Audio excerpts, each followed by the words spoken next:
just like the diamond hand pads, which come in different grits.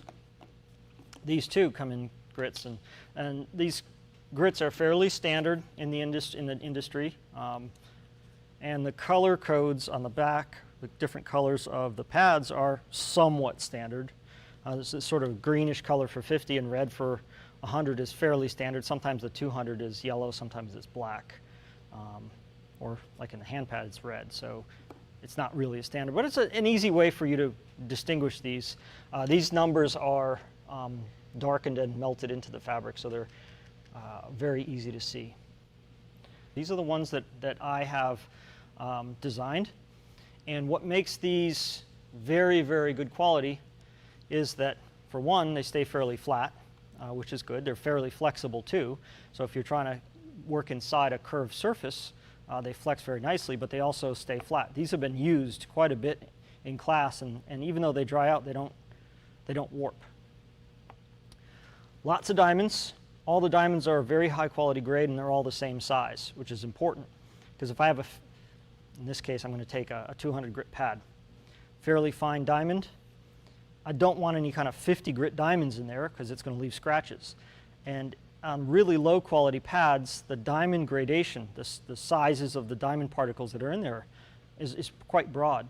So it might say 200 grit on the back, and there might be a few 200 grit diamonds in there, but most of them are probably finer than that, so they don't really cut. And there might be a few coarser ones that get through because of poor quality control, and those few larger diamonds leave big scratches in the surface, so you never get a good quality finish, because this pad kind of does the work of, hopefully it doesn't have any 50 grit, but 400, which doesn't cut nearly as aggressively as 200, and 100 grit, which leaves scratches that the 200 is supposed to take out. So the more expensive the pad, the tighter the gradation, and the more uniform the diamond's sizes are and the quality. And that's what's very, very important, especially when you get to the finer grits. 50 grit is going to leave a very dull surface. You're going to see the scratches. Its job is to take the gouges out of the turbo cup and to do heavy, aggressive cutting.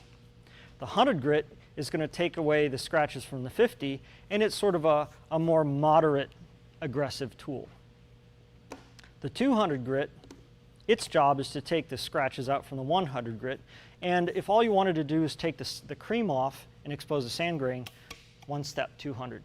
There's no need to keep going. You could start and stop with 200 grit, and you only need this one pad. Because it's such an important pad, you want to make sure its diamonds are high quality. You don't want 100 grit scratches leaving gouges in the concrete that get filled with grout and then they show up. So this is where it pays to invest in a better tool. The resin that holds the diamonds is a very high quality resin. It's not going to wear away quickly. And the spaces in between, these are very small little pads of concrete, of diamond, but because they're small, it lets the pad be flexible and flex in all directions. Really large blocky pads don't flex very well, and I'll show you those in a second. But the spaces, the relative size of the spaces to the pad are quite large, so the cuttings flow out very easily.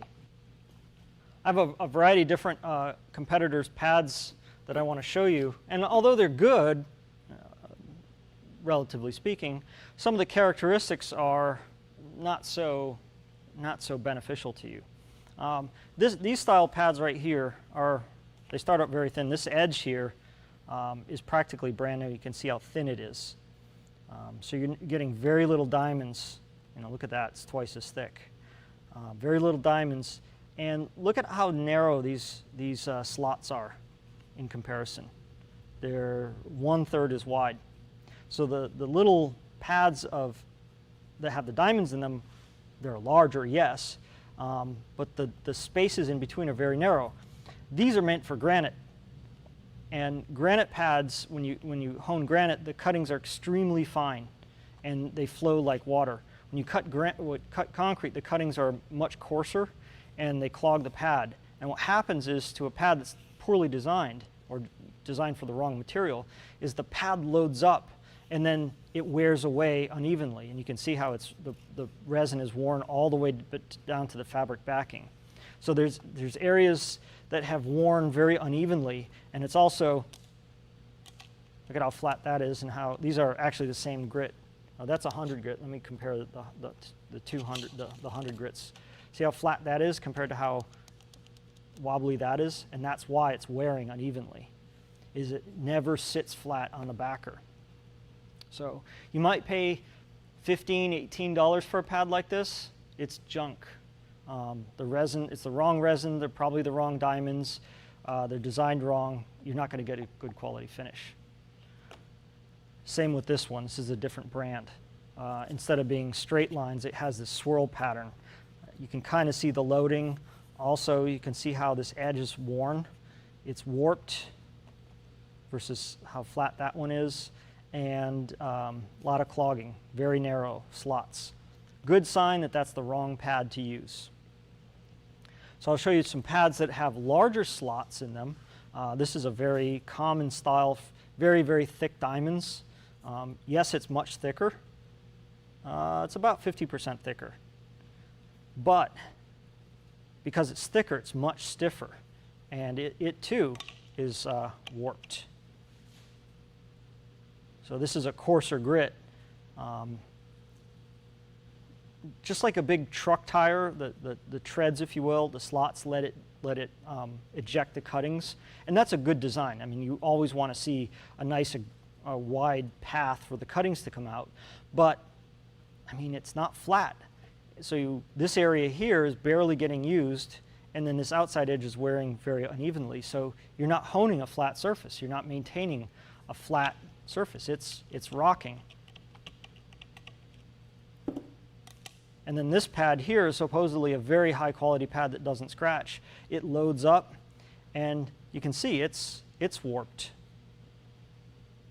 versus a 50 grit that's flat. And because these little triangles are so, this is a very, I cannot bend this. It's flexible, but there's all kinds of edges to catch. You can't use that on anything that's flat, but it won't stay flat. So this very, very high dollar pad, it's not going to work as well as it's promised to. So again, look for something that's nice and flat and smooth. It stays flat, but it's flexible. If I want to flex it, I can, to conform inside a sink. So these kind of are dual purpose. You get the flexibility of a thin, cheap pad, but you get the quality diamonds and the durability of a much thicker, more expensive pad. This cost maybe 2 or 3 times this, but this is very limited. So just something to keep in mind. You could buy this, you could buy that, you could buy these.